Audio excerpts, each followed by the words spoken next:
आज की इस चुनावी मीटिंग में हमारे बहुत ही नौजवान और लोकसभा में उपनेता एपीसीसी के अध्यक्ष श्री गौरव गोगोई जी, हमारे बहुत ही सम्मानीय सीएलपी लीडर देवदत्त जी साइकिया साहब, हमारे अजीज और हमारे मेहमान इमरान प्रतापगढ़ी जी, पृथ्वीराज साठे जी, जाकिर हुसैन साहब जो हमारे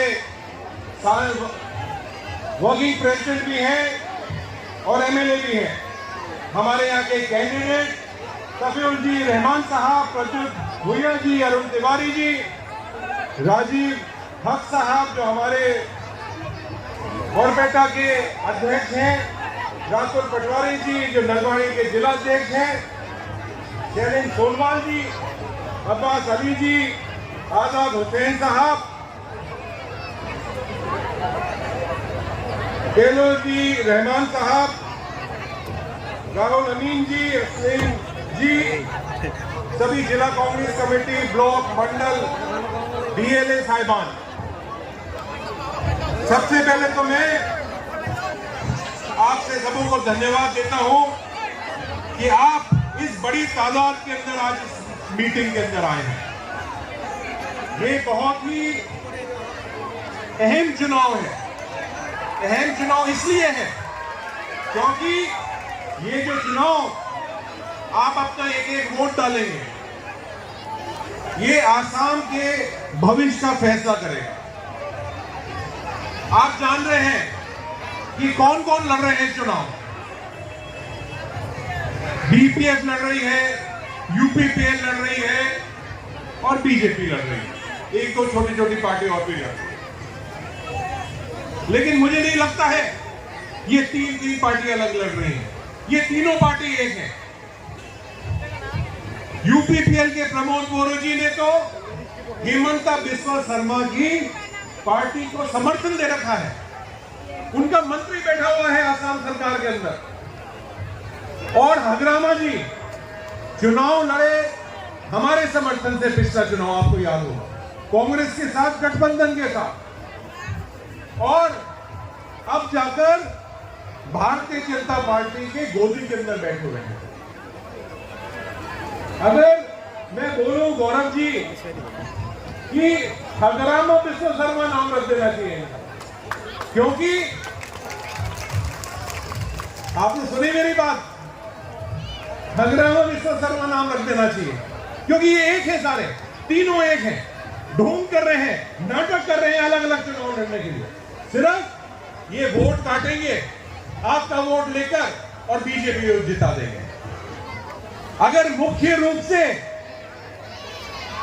विपक्ष की कोई पार्टी है तो सिर्फ कांग्रेस पार्टी लड़ रही है, आपके हितों की बातें लड़ रही है। आप देख रहे हैं इस आसाम के अंदर 10 साल की ये सरकार रही है भारतीय जनता पार्टी की, केंद्र के अंदर 10 साल की पार्टी रही, सरकार रही है।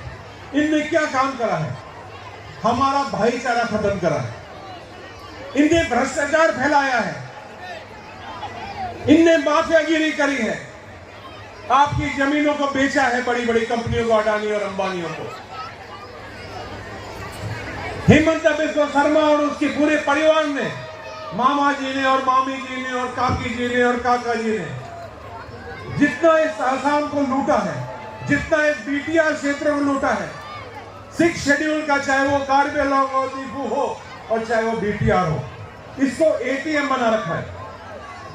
जिस तरह से एटीएम का कार्ड आपके पास है, उस तरह से वो बीटीआर को एटीएम के रूप में काम ले रहे हैं। इसलिए मैं आपसे सबों से निवेदन करना चाहूंगा कि इस क्षेत्र का, ये आएंगे, बड़ी बड़ी मीटिंग करेंगे, बड़े बड़े भाषण देने वाले हैं, लेकिन आपको सवाल पूछना है कि आसाम के लिए उनने क्या करा है, बीटीआर के लिए क्या करा है इनने 5 साल के अंदर। लूटने के अलावा कोई काम नहीं हुआ है इस पूरे बीटीआर में। डबल इंजन की सरकार, डबल इंजन की सरकार डबल लूट कर रही है। एक दिल्ली में बैठे बैठे प्रधानमंत्री और गृह मंत्री नरेंद्र मोदी जी और अमित शाह लूट मचा रहे हैं, और यहाँ हेमंत बिस्वा शर्मा और उनका पूरा मंत्रिमंडल लूट मचा रहा है। इस तरह की सरकार आसाम के अंदर यहां चल रही है। तो मेरा आप सबों से निवेदन है कि इस चुनाव को बहुत अहम चुनाव है। जिस तरह से ये वोट चोरी कर रहे हैं, आपने देखा कि माननीय राहुल गांधी जी ने खुलासा किया बिहार में, महाराष्ट्र के अंदर, हरियाणा के अंदर वोट चोरी कर करके ये चुनाव जीते हैं। वोट चोरी के साथ साथ मुझे अभी ये भी मालूम पड़ा है कि वोट खरीदने का काम और कर रहे हैं। ये घूम रहे हैं, किसको शराब बांटते हैं, किसको पैसा देते हैं, किसको कोई लोभ देते हैं, लालच देते हैं।